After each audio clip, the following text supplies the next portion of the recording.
crisscrossing the nation, selling their visions, defending their records, and seeking the people's trust. With just days to go before the October 12 polls, the race is intensifying, marked by passionate rallies, a strategic scrutiny, but beneath the noise, the question remains: are campaigns being conducted fairly? Are voters truly informed? And how prepared is the nation for a peaceful, credible vote? The program is The Brief. We are trying to provide you with analysis as campaigns are ongoing before October 12 polls. We'll be right back after the jingle.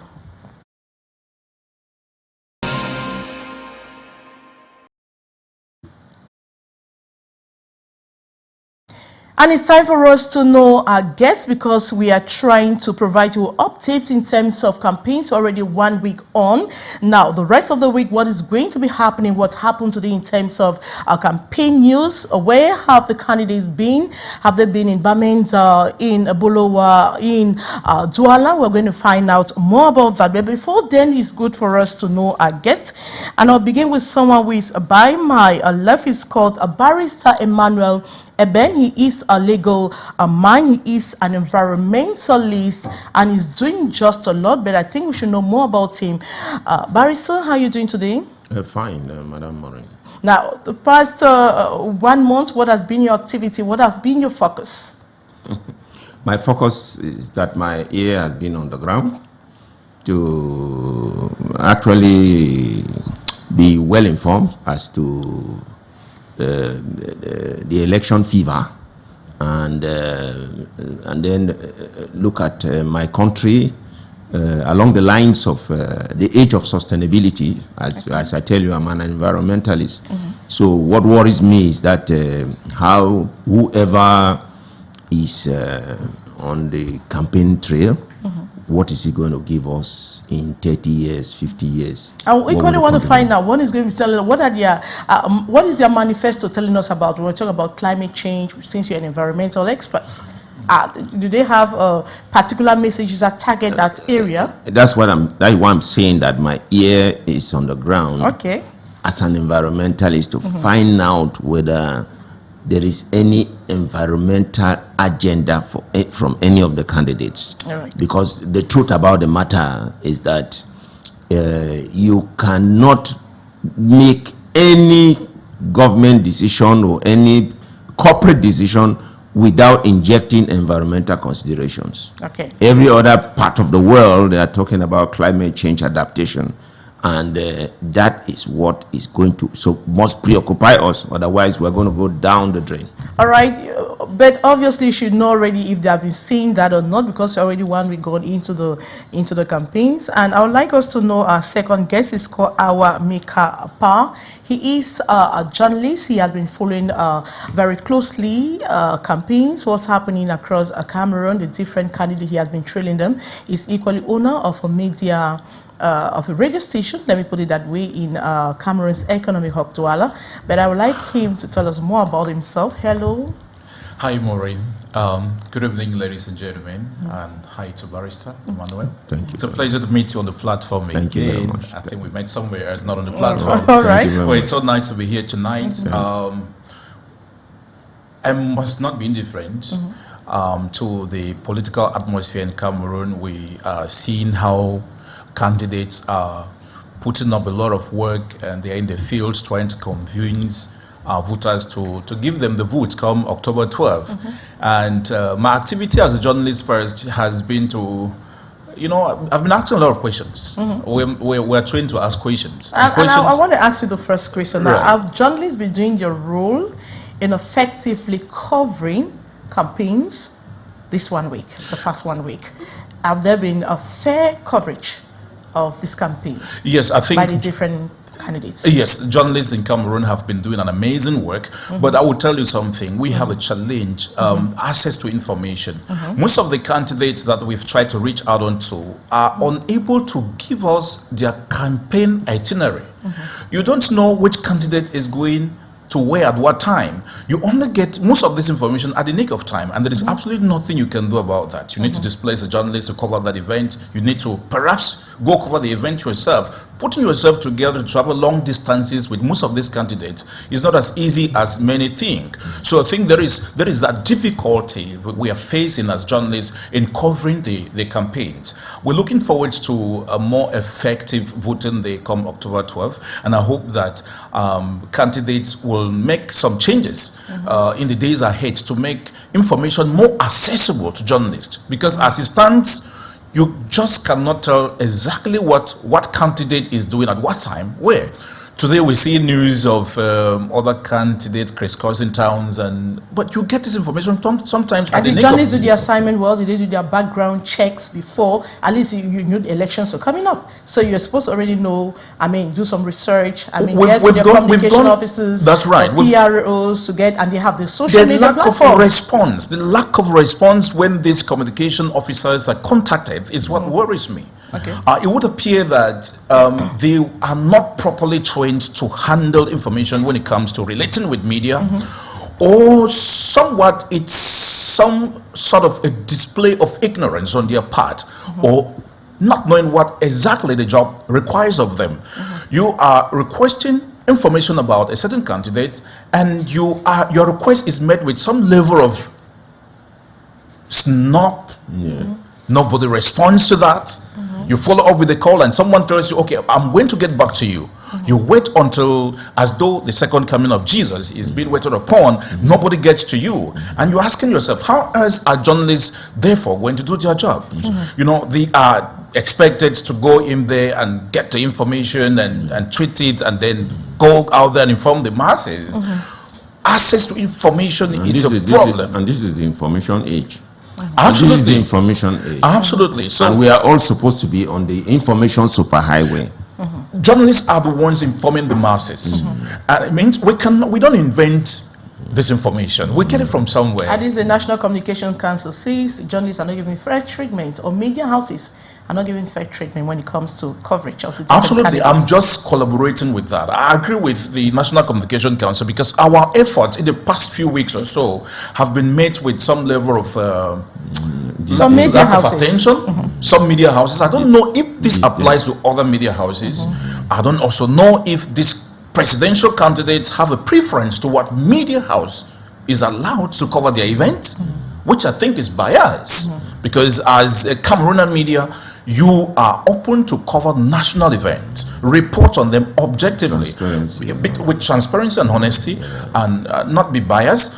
That is your role. That is your job to inform Cameroonians. But I think we're making some progress regardless. Now, Barrister Eben, we are 1 week on already, right? And we'll have elections coming up in a week. Now, what has been the dominant messages by the different candidates? Let me put it this way. Dominant message. I will start by saying that the candidates. While our technicians are sure should be sending us some emails. The candidates are missing the point. We have very serious problems in this country, and one problem that is top on the agenda in this country is waste management. Very, very serious. It's waste management. I am saying, if you ask me what is the message from the candidates, I would say that if I were a candidate, I would do my campaign around the dump sites where all the trash is, and to tell Cameroonians, in fact, if I'm voted, what am I going to do with this waste? Okay. Because foreign investors are out there. They are ready to clean up this country. Really keep this country very clean. But I don't understand. I really don't. I'm an environmentalist, and I believe that there's so much we can do with this waste in terms of recycling, in terms of, I don't know, they use these things in other countries like Ghana as building materials. All right. But today in Cameroon, you see dirt everywhere. All solid waste is, it's everywhere. So it's a big, I think it's a major problem that the different candidates needs to address. Tell Cameroonians what they have to do in order to ensure that, the The climate is a serious problem. Right. We It's have all part of the climate. environment is witnessing major changes. I mean, drastic changes. And there's sometimes it feels too cold, you feel too hot, you can't explain. A lot is happening around us. But I want us to watch, with the permission of Collins, that is our technician the other way. Let's look at campaigns in Menganga, in Gandhari, where militants of the UNDP had gathered in Menganga. Militants and sympathizers gathered in large numbers around Senator Muhammadu Jafaru to reaffirm the unwavering support for their presidential candidate. We are talking about Bello Buba Maigari. Bello Buba Maigari continues to gain significant national endorsements from those who see him a true statesman with a proven experience. We are talking about images coming from the other side. We are talking about in this UNDP, in the spirit, UNDP campaign teams have been tasked with reaching out directly to voters. You can see the images persuading them to support the party's vision, their candidates' social project. The Green Party is actively campaigning across the Mbere division with all energies united towards delivering a victory for Bello Buba Maigari come October 12, 2025. Now, I want to come back to how do you describe the attitudes of the candidates during this campaign period?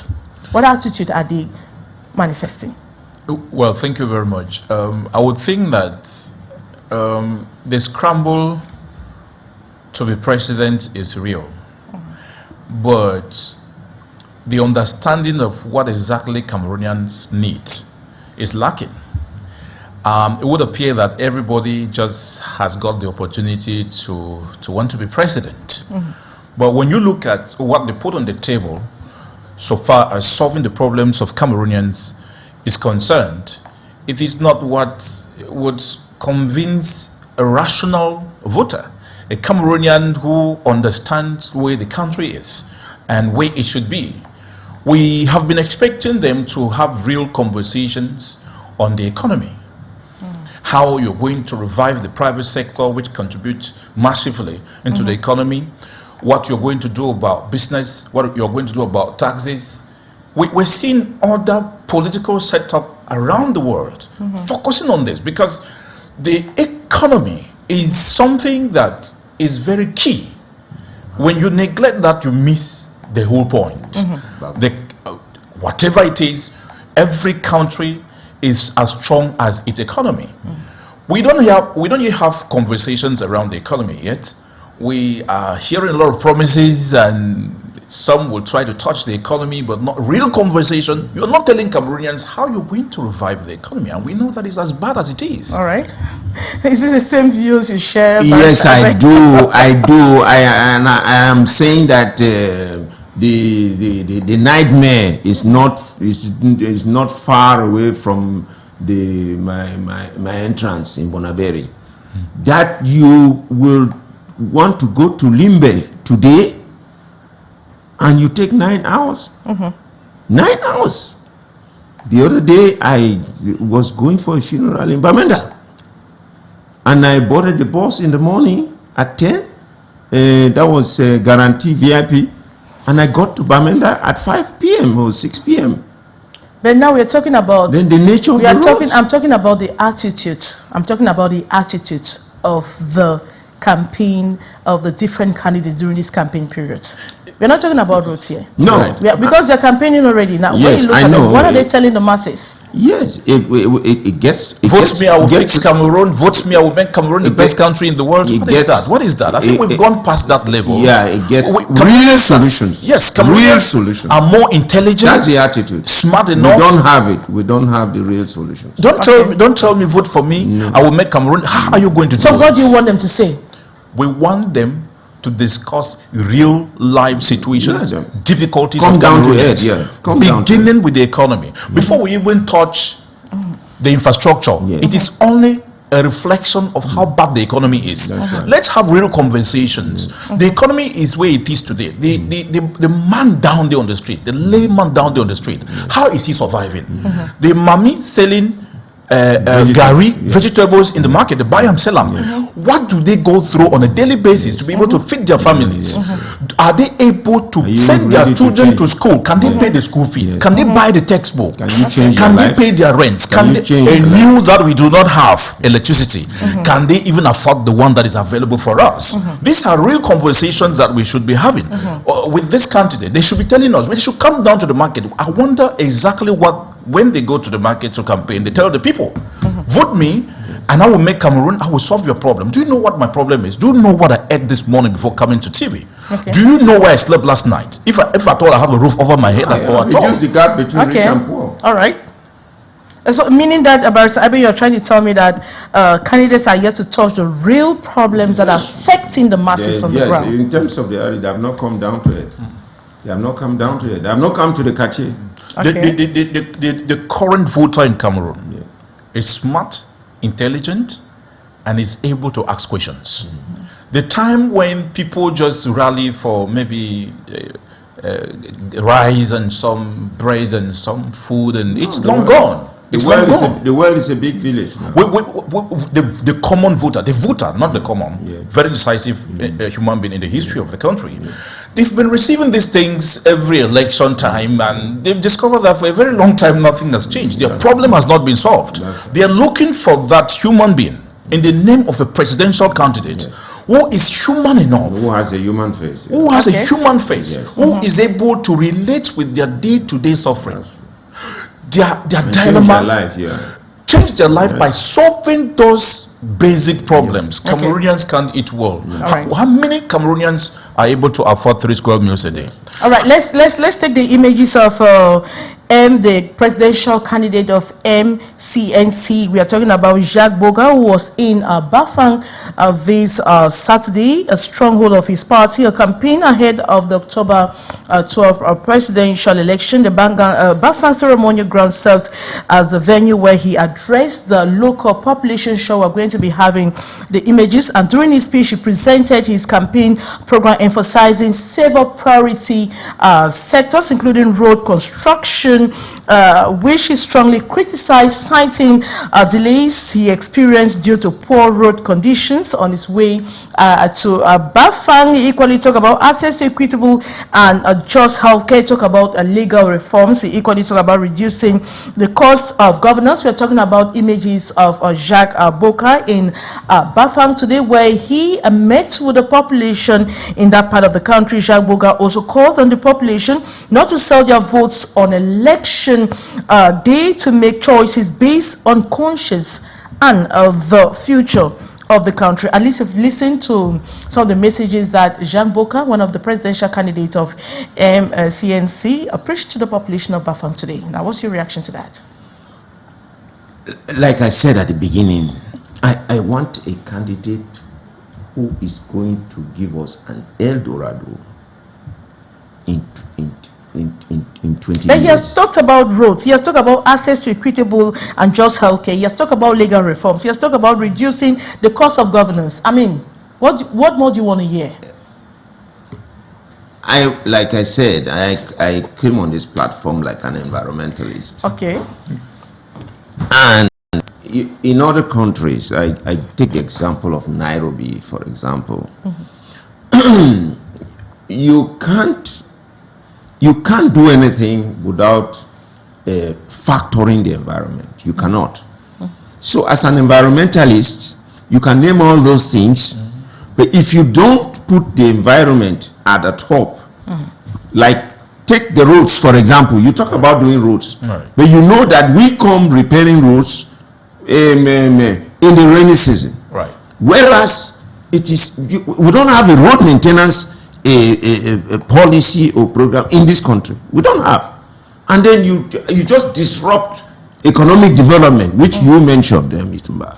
It messes up the whole everything when you think that just because you are repairing the road, of course, economic operators must wait. You don't mind torturing them, and that's a lot of loss of money. That's a lot of loss of capital. You understand? It's not enough to tell me that you're going to do roads and all of that, but tell me that you have a road maintenance program. The roads are there. They are very bad, and nobody cares about the roads until when they find out that, when maybe a bus overturns on the road, then, there's an accident. Then you now become conscious that the road is bad. No. So we want concrete solutions. That's what we're talking about. Yes. Candidates should be able to present concrete solutions for problems that the masses are going through. The voter is tired of promises. Yes.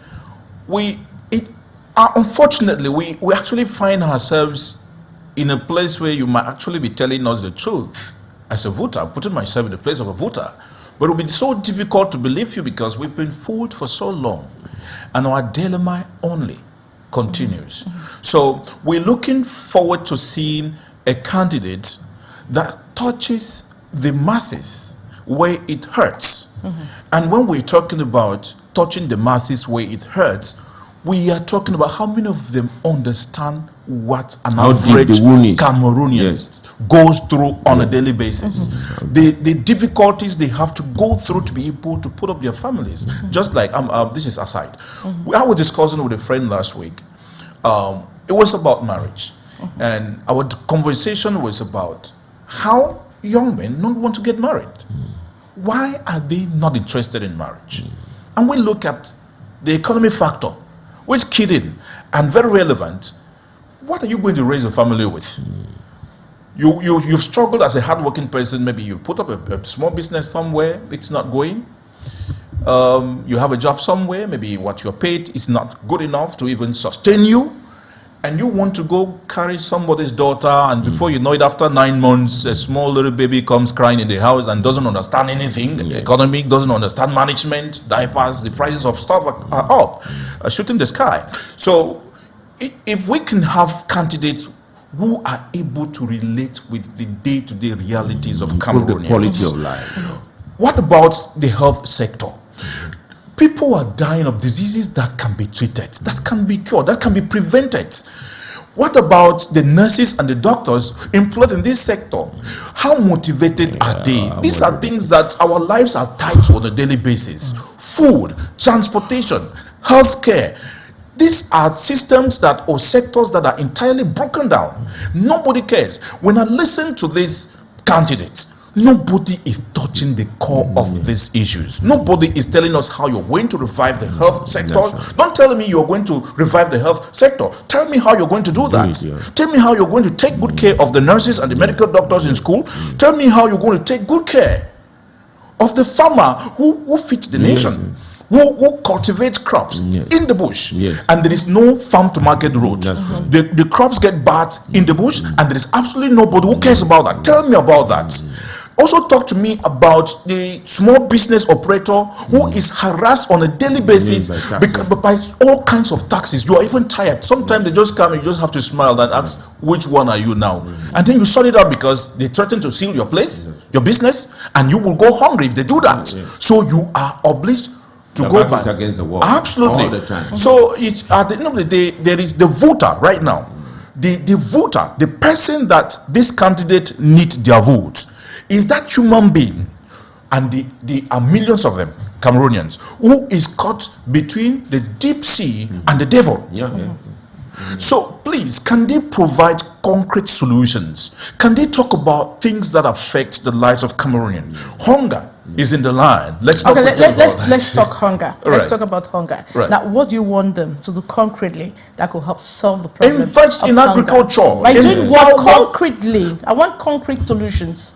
Because I'm sure they're listening to you right now. How else can a solution be concrete apart from empowering the local farmer who produce the crops that feed the nation? Cameroonians. Fix farm to market routes. Make some funds available. Make funds available. We know that this government, the government has been trying to make some cut down on corruption.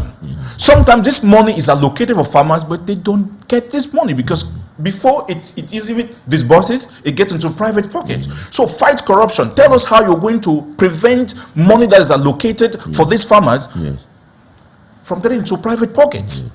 How it's going to get to these people. Let's talk corruption. One of the problems this country is facing is corruption, which is endemic. I think we need to, whoever gets into power needs to declare a national crisis as a national crisis.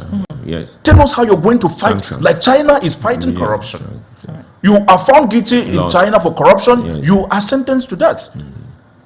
Am I calling for somebody's head on TV? No, well, if that is what it takes for Cameroon to get to where Cameroonians want it to be, then it's right. China is one of the strongest countries in the world today. So we're here to get that from candidates. We're here to get concrete solutions that addresses specific needs. We've been observing them over the past few weeks, and we haven't had any of this. That is why we're here to talk about it. I have not had a candidate have a very put forward, a very consistent, concrete plan that addresses corruption. How are you going to cut that corruption? Don't tell me you're going to cut that corruption. How? Tell me how you're going to revive the agricultural sector. What are you going to do exactly? Let me know. By so speaking, I will understand that you understand the problem from the way you speak. Tell me how you're going to revive the economy. Don't tell me how you're going to revive the economy, how Cameroon is going to be the best. We have heard that for a very long time, year in, year out, and nothing has changed. I think the voter is intelligent enough to know that this is exactly what they want. Implementation is something. All right. We're getting to Barrister Eben now. Now, what concrete solutions are you expecting? What should they say that could pull masses to go vote on October 12th?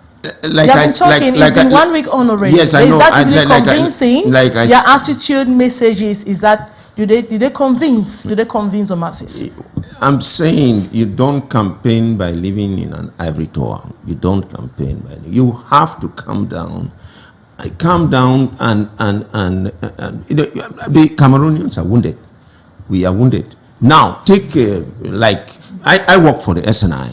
I work for SNI 7 years.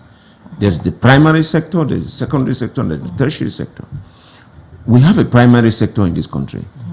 You understand? I had the experience, of managing the primary sector as an SNI executive. And I'm telling you that in terms of implementation, we were supposed to have gone very far by now. All of those, we have so much arable land in this country. For example, look at today, they are growing tomato at the foot of the mountain, not far from Sase. You understand? If you want to improve the lives of Cameroonians in the primary sector, as a candidate, you tell us how the Ministry of Agri or whether it's bring those tractors, to improve this tomato farming around the mountain and make life easy for everybody. So the tomato does not need to come right from noon. And to an extent, the one that has been coming from Boya has been able to supply the markets, because all of these hotels in Douala, they go and get their supplies from Munya and what do they call it, Miselele and all of that kind of thing. The land, we have so much land in this country. It's a pity that we don't want to use the tractors, to go in there and produce more food, more food, and be the bread basket of, if it's Central Africa, even Nigeria, and all of that. That's what I'm talking about. Okay, you want to add something? Yes, I think that Cameroon can fit the world, but it's been poorly managed for a very long time that we are even unable to feed ourselves. We are now looking forward for that candidate who is true enough to tell us how you are going to use our natural resources, feed us sufficiently, and let's see how we can extend a helping hand to our neighboring countries. Can be fed from Cameroon. But at this point, we are still struggling to find food for ourselves. Dear candidate, it is important for you to understand the real problems Cameroonians are going through. If you had your message focused only on agriculture, you can win the voters. You can win them because we need food. Even you, the candidates, moving around, you have eaten. If you had not eaten, you wouldn't have energy. If your campaign message alone was on agriculture, you have gotten the heart of Cameroonians. The way to a person's heart is through the mouth. There's absolutely no way you will feed somebody and not be able to have some control urge over that individual. We are yet to have candidates tell us exactly what. Vote for me and I will make Cameroon the best country in the world. Bread basket. It is nice to hear this. It is written on the wall. Absolutely. Yes, it's written on the wall that the future of Africa is on the land. African miniature. Our land resources. Absolutely. We are looking for a candidate who can be a good state manager, who can be a good manager. Manage your resources. Feed Cameroonians. Cameroonians don't have to be hungry when we have more than in abundance. Why do you travel from here to Yaoundé and you just see vast expanse of land unexploited? Yes. Why? All right. Let's talk about the campaign or strategy of this time around of Barrister Keremuna and Seta, who made a brief stop in Gembo. That's in Bangui in the northwest region today, this Saturday, and we'll be having images coming from that end as part of their ongoing efforts to connect with the grassroots during this critical election season. Barrister Keremuna and Seta made a symbolic stop in their hometown Gembo. The visit served as a moment of reflection, gratitude, and reconnection with their roots before proceeding to their next major step in Bangui. They were surrounded by familiar faces and a warm welcome from the local residents. Both figures used the opportunity to briefly engage with the community, sharing messages of hope, civic responsibility, and importance of meaningful participation in a democratic process. Their next stop is in Bangui. It's expected to carry forward the same message of unity, reform, and people-centered leadership. I want maybe our technicians to give us one of the reactions of the candidates in Bangui. Let's listen.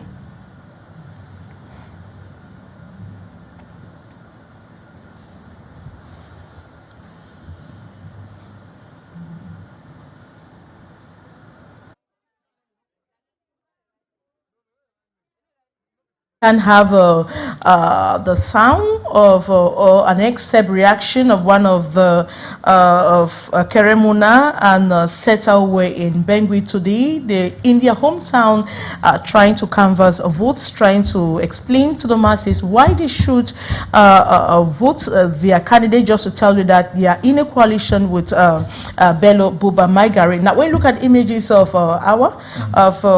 Keremuna and Seta in their hometown campaigning today, what image comes to your mind?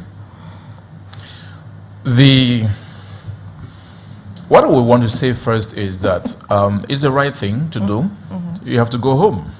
Well, to convince home first, is where the heart is. Absolutely, convince your neighbors back home, your family. Go back to your family. When you want to go hunting for something big, you have to go home and take the blessings of your parents. It's natural to see that happen. But not during this period. At least you go home all the time. That is you the should problem. have that connection with the people. That is the so problem. that when this time comes, at least they know you've been coming, you've been doing something, you've been there. Away from taking blessings from your parents, from your people, when you want to go hunting, hoping to catch an elephant, you should keep in touch with your home-based people. Grassroots. You should be able to go to these people. So whenever you show up, only when there is an interest, people begin to ask questions. Where have you been all this while? And these questions are difficult to answer because the answer is very obvious. You are here because you need something from us. Otherwise, you wouldn't be here. Now, it takes us to ask more questions. Why should people make such beautiful programs available only when there is an election? It would suffice that subsequently we would have to do background check of who you are, what contribution you have made in your community first, before you can deserve my vote as a citizen. Because if you could not do something when you weren't president, even at the level of the community, I'm not pretty sure you will do anything when you become president for me. The voter is asking these questions. Want to find out, what have you been able to do for your community? What achievement? Can your community boast of water? Can your community boast of a health center? Can your community boast of a school block? Primary school you've constructed? just as an individual.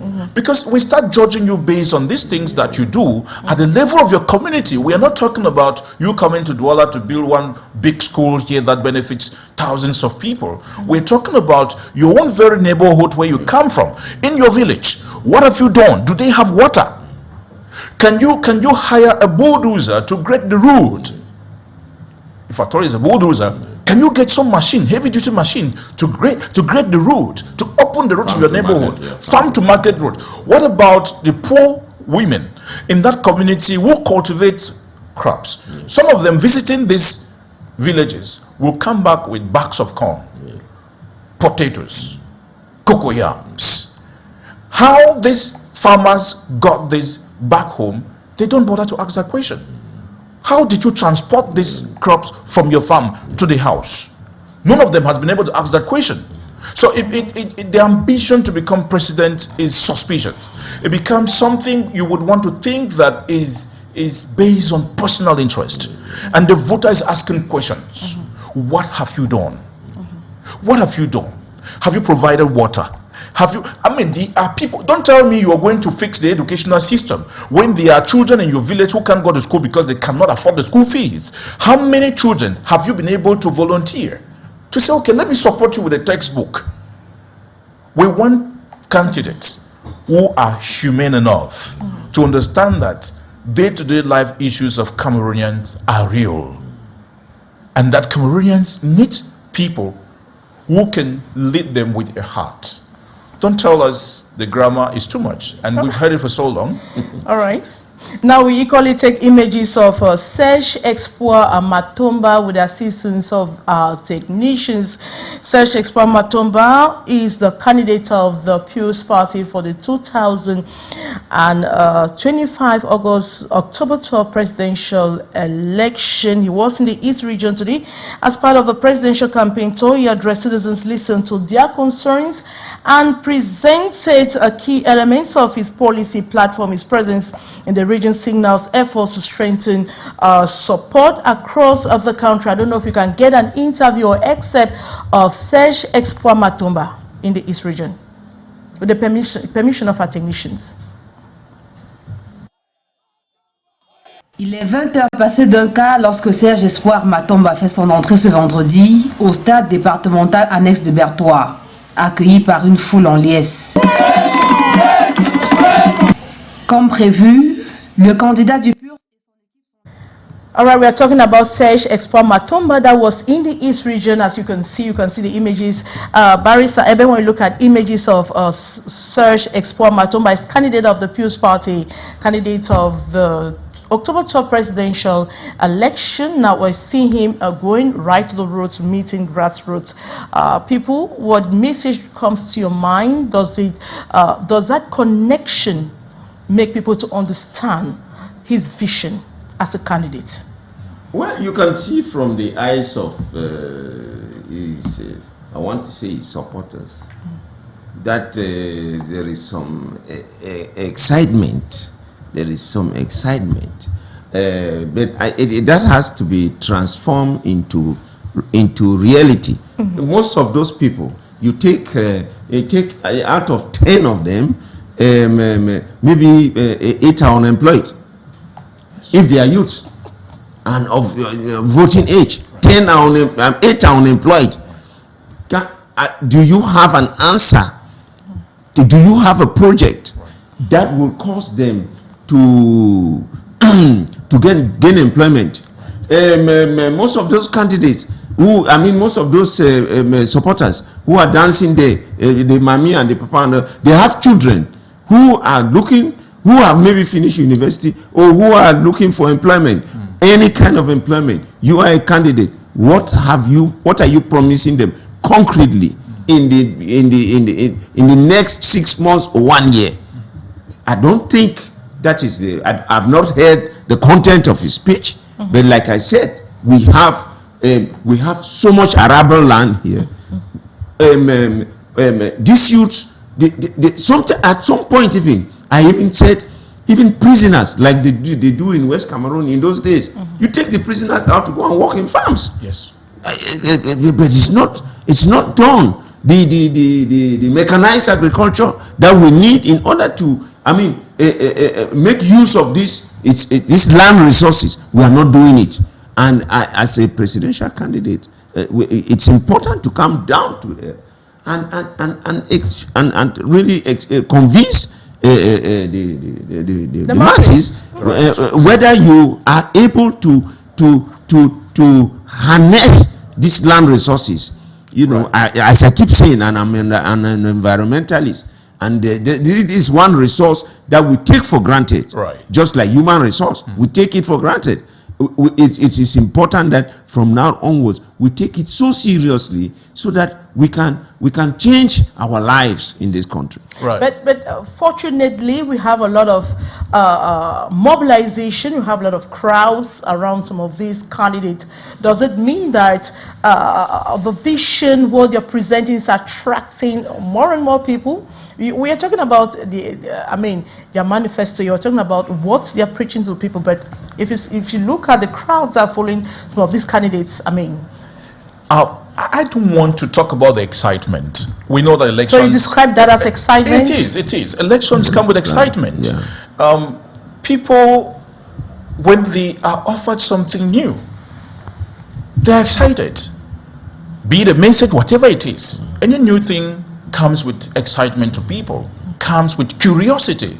And what we've been seeing so far is excitement, curiosity, and you cannot translate this into some actionable reality thing. So when I listen to them, as one who has been reporting on issues, social issues, that relates with day-to-day life of Cameroonians, I have the impression that most of these candidates are disconnected to the realities of Cameroonians. What the real problem of average Cameroonian is. Grassroots. We have not heard them. These people are excited because you said you're going to change Cameroon. Well, when you say that to me, I will be excited first, but I'm going to ask you how. Tell me how. How do you try? We have had a lot of wonderful speeches being made on the street, campaign trails and stuff, but the impression I have as it stands is that most of these candidates are disconnected to the reality of an average Cameroonian. And because they understand that the average Cameroonian is struggling to feed, is struggling to pay their bills, they're just clapping those hands and looking at you and smiling because they feel that maybe at the end of the day you're going to give them 500 francs, 1,000 francs, they go home, they buy bread with. I hope nobody is doing that. I hope no presidential candidate is doing that, because you must not give money to people to vote you. You should be able to sell realistic plan, manifesto that is actionable, can solve the problem. So you don't think there's a realistic plan that is pushing people, mobilizing, giving them that urge that at least there's something. I don't want to sound like I'm discrediting any candidate. I wouldn't want you to call the name of any candidate. I am not calling. Okay. I am not calling. But I feel that I have the right to feel.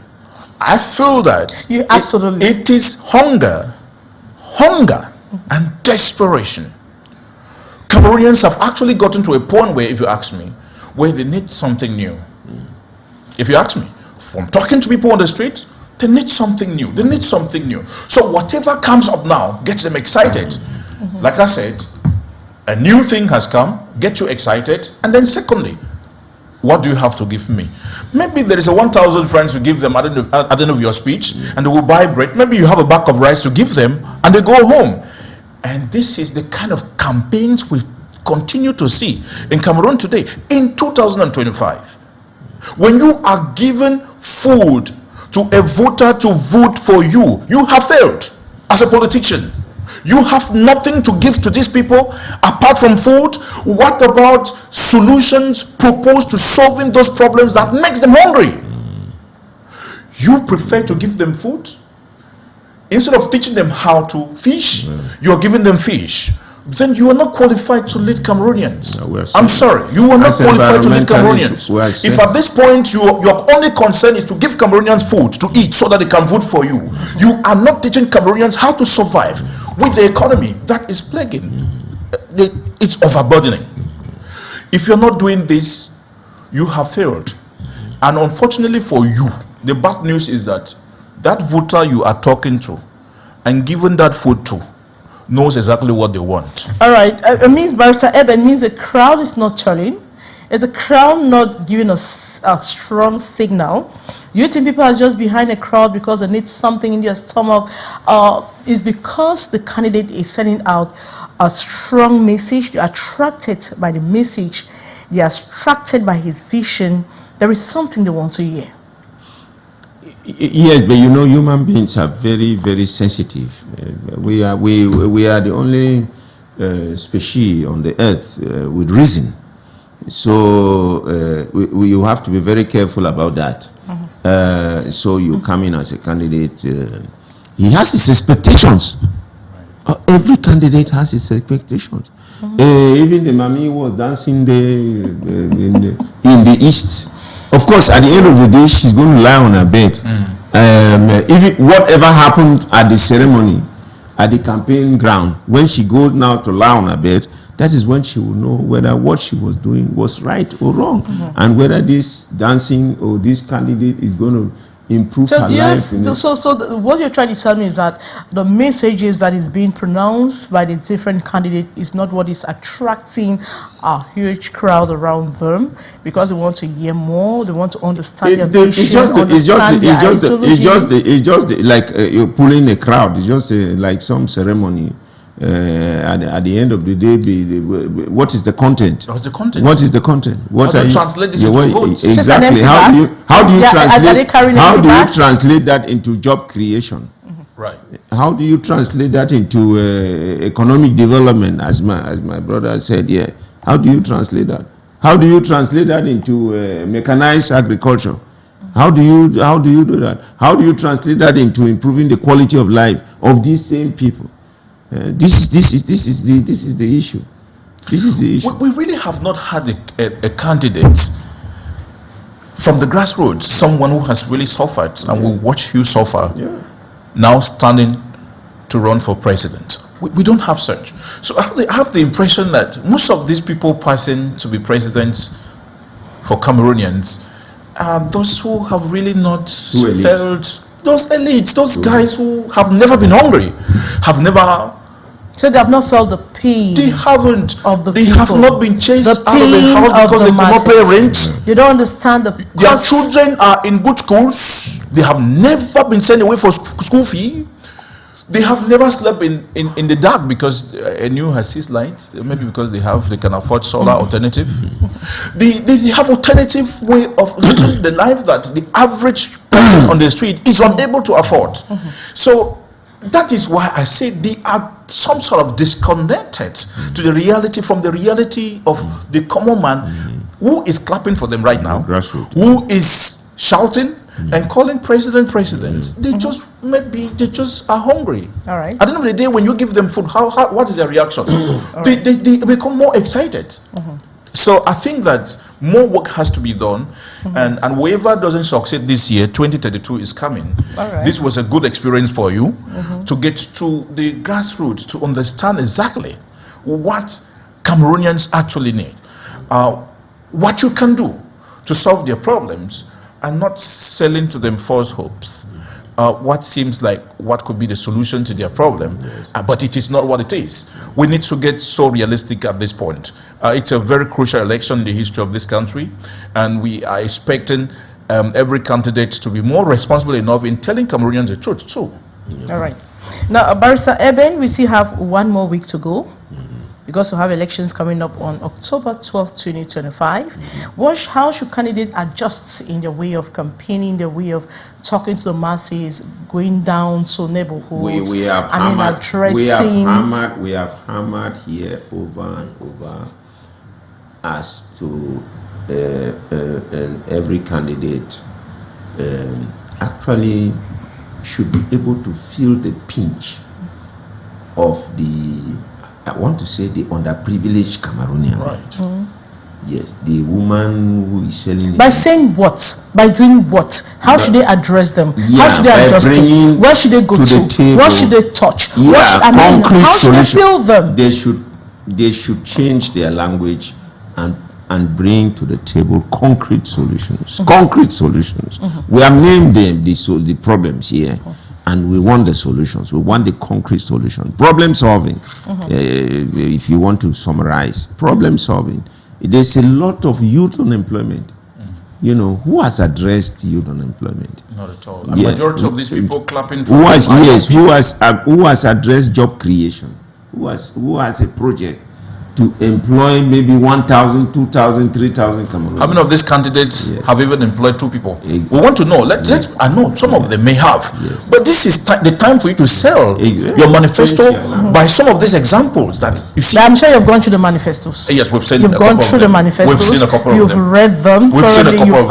And then you know what they're telling the people. I cannot because pretend I to don't think you all. can be talking about the candidate when you've not read his manifesto. No, I'm not talking about a particular candidate. I have read some manifestos, not all, but what I have seen so So you're far. trying to do an analysis of the different manifestos. Absolutely. What we've seen so far is I don't want to call it rhetoric, but it's the same language of I will fix Cameroon. I will arrange everything will be okay. Cameroon was going to be the wonderful country in the world. This is what I will do. You're talking about youth employment. But maybe we should talk about youth unemployment, because that is what the problem is. That's the problem, youth unemployment. Who has a project, concrete project that you've sold out to this youth? Because young people are the majority voters. When you look at the majority of young people who are likely going to participate in the elections are young people. What project have you built to sell out to these people? Where after speaking, a young person can actually look at you like this and see themselves delivered. My life is going to be better when you become president. We haven't had that. And like I said, Cameroonians are not dumb. Cameroonians are smart, intelligent. They ask questions. And I hope that they continue to ask these questions, because that is what leads to light, to knowledge, understanding. We have come to a point where we should stop talking change. Let's be the change that we're talking about, or we're even expecting, you know. So the manifestos are beautiful, they are wonderful, but how realistic, how concrete are they? That is where we are. That's where the question comes in. Yes. How do the people find themselves, because they're trying to identify themselves in those manifestos? Right. Try to picture themselves and see if those manifestos can address their real life problems, The disconnection. real life challenges. And that's where I'm still coming into Barrister Eben. We have 1 more week to go. What are you telling the candidates? I'm not a presidential candidate.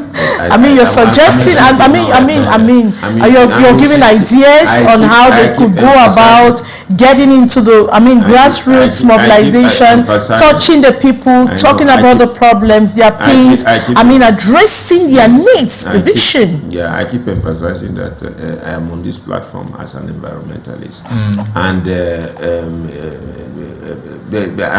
I have 1 million environmental concerns about this country. 1 million. We have neglected the environment in this country so seriously that I don't know which presidential candidate is going to come, and I don't know where he will start in order maybe they just have to start somewhere. In order to inject, first by cleaning the streets. Yes, in order to waste littered. Yeah, in order to inject environmental considerations into all decision-making process. You can create so much employment by cleaning up these cities. You can create so much employment, but we are not ready to do that, and I don't see any candidate who is addressing that. Right. Yes, and we have 1 week to go, and you're asking me this question, and I'm saying I jog every day around Bonaberi, and I have to find my way around these heaps of dirt. And then I have to worry about the smell and all of that. So you mean these candidates they don't know that the country is full of dumb sites, the cities look filthy and all of that.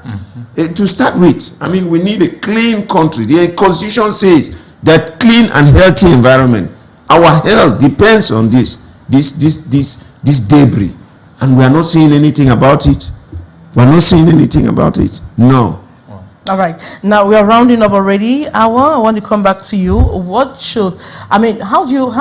How do you picture a week that is coming up. That's the last week to election. How should the presidential candidates adjust to suit or talk about the realities on the ground problems? Right. First, they should be very media friendly. Getting a perfect and healthy relationship with the media is good for you as a presidential candidate. Pass this message on to your communications team. They seem to be doing a bad job. Majority of those that are going to be voting for you are also young people, and they're on social media. I don't see you, except another candidate who is very, very, very, I'm going to call it no name here, who is very, very current on social media. But away from that, once in a while, they post this. So we're expecting to see them engage social media because that is where young voters are. Are we expecting to see that taken very serious? And we are also looking forward to seeing them not change your message, because it's too late to change your message. If you do that now, then you have been lying to Cameroonians as a candidate. But you may just have to be more genuine enough and go down to the field, go down to the neighborhoods. Look, see where these people you're don't meet them in the market. You meet them in the market, you don't know where they stay. Most of these people live in slums. They don't have what to eat. Go and see where they stay. Some are sick in the hospital. How many of them have visited hospitals? To see those who are unable to pay bills, to see those who have been refused treatment because their bill is overdue and they cannot settle it. That is an indicator of a problem you need to solve. These are the reforms we are talking about. So if you are aspiring to become president, you would understand that the health sector needs reforms. That no Cameroonian need to die because they don't have money to treat themselves in the hospital. You should be able to think of putting up a policy that caters for the health of Cameroonians. Go to the hospitals. That is where the real problem is. Go to these people who live in slums, the ghettos. You expect them to vote, right? Yes, of course, you deserve their vote. So go talk to them. See how they live, what they eat. And there we would be thinking that you are a serious presidential candidate, not one that has only seized an opportunity to be in the spotlight as aspiring president of the Republic of Cameroon. We need serious people to be president in this country. We don't want clowns, sorry. That's a hard word. We don't want clowns. But when I listen to most of these people, they are not ready yet to lead Cameroonians. Cameroonians are some of the most intelligent people in Africa in the world. Where we've been for the past how many years, maybe it's the will of God, but maybe it's also God's time for us to witness something new. Who knows? But you have to be serious. You have to convince Cameroonians that you are that person by doing the right thing, by giving to them what is going to solve their problems. Go meet them. Don't come on TV and talk to me. You don't know what I've eaten. You don't know where I stay. You don't know if my child is in school or not. You don't even know if they are going to school. Go to the Northwest. I appreciate the fact that most of them are going to the Northwest and Southwest, where school has not been very much effective for some time now. I appreciate the fact that you go there. It shows some little, for those who have braved the odds to be there, I think they appear to be passing a message that we are ready to solve even the problems that are. All right, in just few words, Barrister Eben, we are going rounding up. Eben, we are rounding up. Just one last message to candidates, and we round up. What are you telling them? My message is that we should make this country green. Okay. We should keep this country green. You remember, before now we had the Green Revolution. All right. And we're all smiling, and that green revolution has the green revolution. You are talking about the environment here. You are still coming back to the agenda on the environment. It has not ended, and you want all candidates to really mention because you don't manage the environment, you are not managing anything. We wouldn't even have food to eat. Yes. All right, let me ask you one concrete question. Go ahead. Eben. Now, when we're talking about the environment here, what aspects, what areas of the environment should the candidates touch? Should they address? I have. I want you to be very elaborate on different sectors. I have highlighted waste management. That is one. Yes. And in waste management, Now, what do you want them to talk about there? They bring in investors who are going to clean up this place. Use this waste, waste into material, building materials, plastics into select the waste, and you go to the YouTube, you will see what is done with waste in other parts of the world. The investors are at our doorstep, ready to in other countries. What happens there? Maybe we can do a comparison here. Like in Ghana, you take the waste, you select it, and some of the plastics are used to do bricks for construction and all of that. So no candidate has touched that area. No, nobody is ready to address that. All right, let's continue. Besides waste, what else do we have? Number two, I told you that we have so much arable land in this country. We need industrialized agriculture in this country to produce more food. Cameroonians love the land. I'm saying that the writing on the wall is that the future of Africa is on the land. That's how China started. Everybody's on the farm. In the 60s, Cameroon, they used to be Cameroon. Okay, let me finish. I'll come back to you. That's number two. Yes, number two. Number three. Number three, there's hydroelectricity. Right. Nobody is looking at that. With our with our new that is cutting up light every day, and we have all of these dams all over. Dams all over the place. I have a colleague who is on an hydroelectric project. This is something that government is supposed to, and this campaign they have supposed to tell us, how do you solve this shortage of energy in this country? How do you solve? It's an environmental problem because you are in Aqua, you come on Monday, you want to work, and then they cut off light. You are in your law office, you can't do anything. What about renewable energy? Exactly. Invest in renewable energy. Yes, it's solar and all of that. It's all part of the environment. Right. All right. Yeah. So what else? The other thing has to do with climate change adaptation. We are not doing any climate change adaptation in this country.